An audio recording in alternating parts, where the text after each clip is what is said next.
Hey, it's about 5:20, and what are you cooking for dinner tonight? Well, here's Mary Bartz with Meals in Minutes, sponsored by the Minnesota Pork Board. Actually, we're outdoors on the plaza right outside the studio, and that means, pork on the grill. Hey, Mary, what's on the menu? Well, hello, Todd. It is a burger bonanza night. Did you know that Meals in Minutes is developing a bit of a following?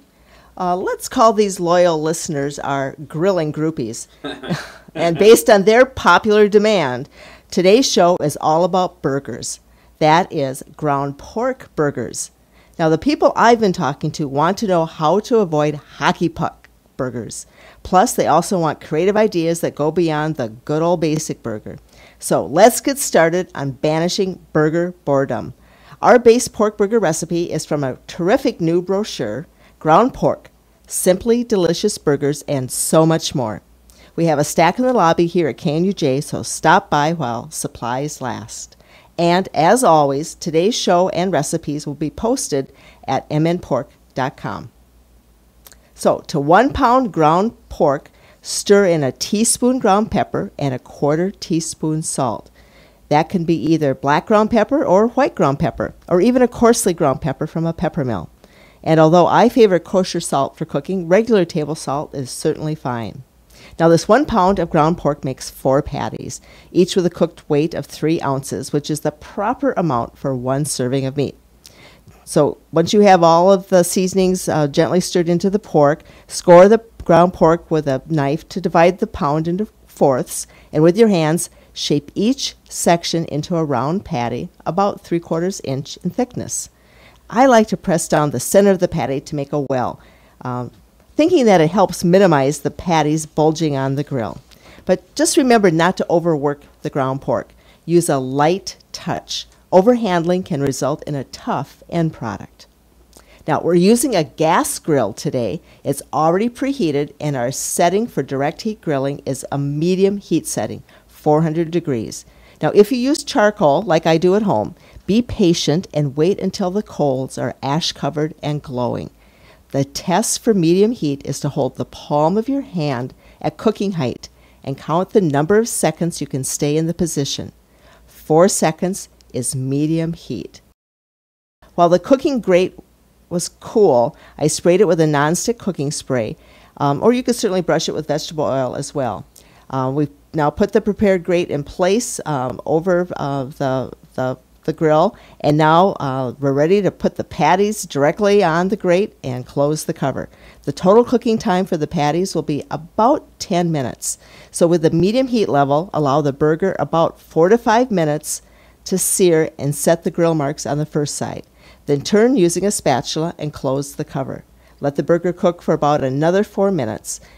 Avoid the temptation to keep opening the cover and flip the burgers. You'll lose valuable heat, and the constant handling, again, will just toughen the meat. And please, please, please do not pressure burgers with a spatula. That only releases valuable juices into the grill, resulting in flaming and dry meat. So when your second cook time is at 4 minutes, check the internal temperature of the patties. Hold the patty with a tong in one hand, and with your other hand, insert an instant read thermometer horizontally from the side into the middle of the patty.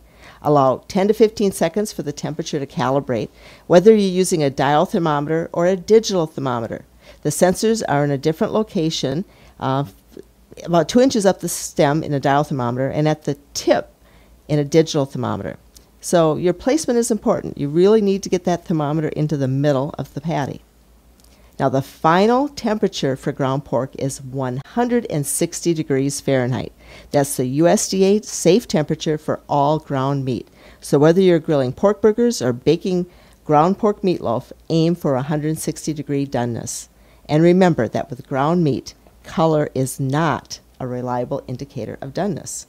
So today I'm serving our basic, the Other Burger, which we've just been demonstrating here, on a whole wheat bun that was toasted on the grill for about 2 minutes.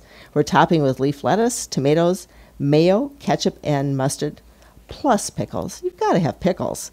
It's a good old basic pork burger. Oh, yummy. Now, I want to move into the inspiring flavor variations. I want to highlight 3 options that I've created for today's show. So our first invention is Greek burgers. So to our 1 pound of ground pork, I've stirred in a teaspoon of Greek seasoning, a 1/4 teaspoon ground pepper, and a 1/4 teaspoon salt. So shape the patties and cook as I've mentioned. Then for each burger, spread a prepared hummus on the inside of sliced pita bread. Then insert the patty and top with crumbled feta cheese, chopped fresh spinach or baby spinach leaves, and sliced Kalamata olives, and serve with a Greek yogurt dipping sauce. Then the second idea is a Southwest burger.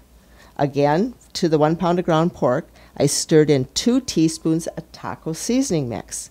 Again, shape the patties and cook accordingly. And then for each burger, spread a large tortilla, and I had a cheesy jalapeno tortilla. I just thought it was a great color and give it a little kick, because Todd, I know you like a little kick. Oh, yeah. On top of that tortilla, spread refried beans and sprinkle shredded lettuce.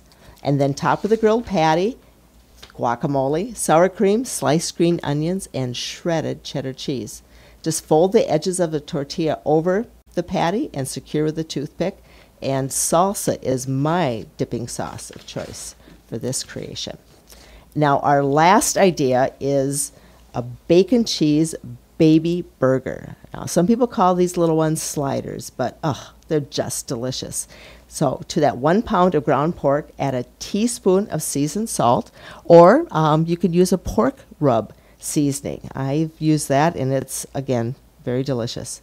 Shape into 12 patties about a 1/4 inch thick and cook according to our directions. Only it's about 3 to 5 minutes per side, again, until 160 degree. So for each burger, place the patty on top of the bun. I used silver dollar buns,